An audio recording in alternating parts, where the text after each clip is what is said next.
Eto nga mga mi, excited na excited nga ako ng mga araw na to. Kaya naman samahan niyo ako mag-ayos kasi a-attend ako ng 6 years anniversary ng You Glow Babe. 6 PM pa naman yung event mga mi, tapos malapit nga lang din kami sa Cubao. Kaya naman eto 4 PM na nga ako nag-start mag-ayos. Ligo lang pala ako tapos nag-toner. After naman yan, naglagay na ako ng serum. Nag-decide talaga ako mga mi na ako na lang yung magme-makeup sa sarili ko kasi alam niyo naman na medyo pricey talaga ang magpa-makeup. Saktong-sakto naman din nung nakaraan umattend ako ng makeup class. Kaya naman eto nga mai-apply ko na sa sarili ko.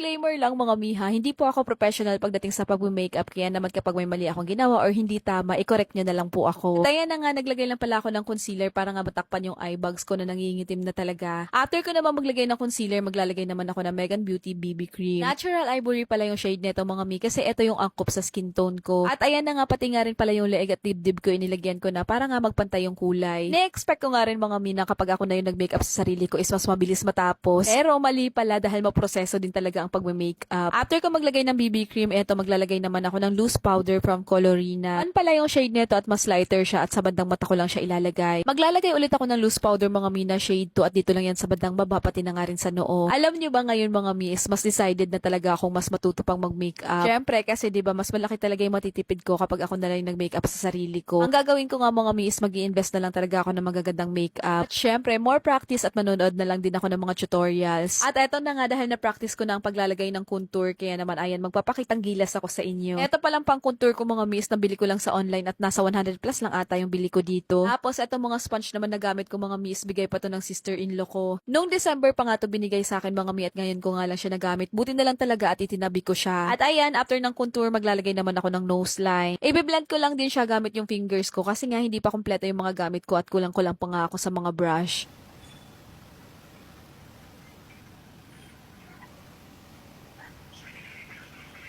Naglagay nga lang din pala ako ng highlight. Tapos after naman yan, maglalagay naman ako ng eyeshadow. Eto palang eyeshadow na to mga miss, dumaan siya sa FYP ko at trending talaga siya. Kaya naman, ayan, check out ko na nga rin siya. Habang naglalagay nga rin ako ng eyeshadow, mga may na-realize ko na wala pala akong contact lens. Kaya naman, ayan, nilagay ko na nga rin. From Magister pala yung contact lens ko mga mi. Tapos OMG brown naman yung shade. May palette nga rin pala ako dito from Colorina din. May blush on na siya, pang contour. Meron na din siyang bronzer at pang highlighter. O, diba? Kala mo talaga napakagaling mag-makeup. Pero syempre, more practice lang. Kasi more practice, more chances of winning, charot. Naglagay lang ako ng blush on, naglagay lang din ako ng highlighter, mga mi. Tapos dito sa babae, maglalagay naman ako ng bronzer. At eto na nga mga mi, konting-konti na nga lang, matatapos na tayo sa pag-makeup at lipstick na nga lang yung kulang. May mga nagtatanong nga rin pala kung ano daw yung brand ng lipstick na ginamit ko at kung ano yung shade. Eto po yan mga mi, from Colorina. Tapos siya shade naman neto is Coffee Nude. Yung mga Colorina makeup pala is available siya sa Watsons nationwide at alam ko din meron na din siya sa SM Beauty at meron din sa online. At eto na nga, tapos na tayong mag-makeup. Pinapunta ko nga rin pala yung pamangkin ko mga mi kasi hindi ako marunong magkabit ng eyelash extension, kaya naman siya na lang yung pagkakabitin ko. Sabi nga rin pala sa akin ng pamangkin ko mga mi, i-curl ko na muna yung lashes ko, kaya naman ayan, i-curl ko na siya. Alam niyo ba mga mi, dito din talaga ako nahihirapan sa pagkakabit ng eyelash extension at paglalagay ng eyeliner. Pero sabi nga ng pamangkin ko, more practice lang daw para masanay.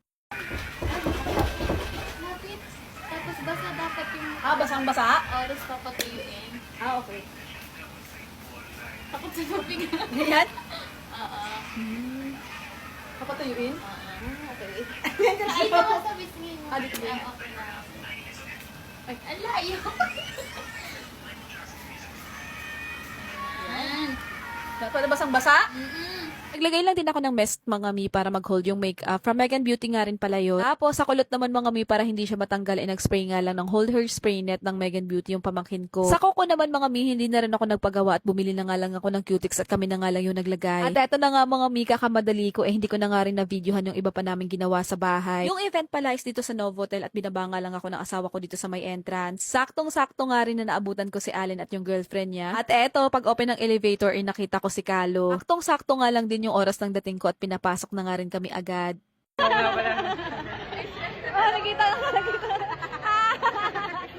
Na-inspired po ako magluto-luto sa inyo. Hello.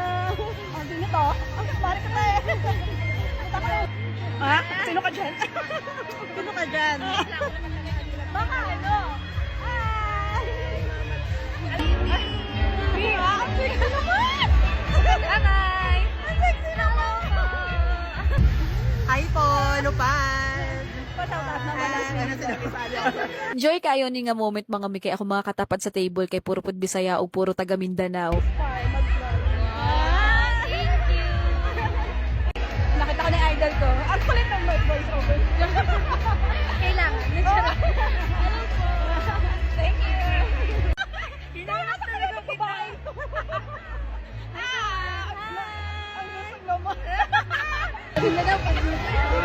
Ito nga mga mi, finally na-meet ko na si Miss Beyang sa personal at lagi ko talaga yung pinapanood. From this to this, o diba, ang ganda ni Miss Erica Pineda at ang sexy niya talaga sa personal.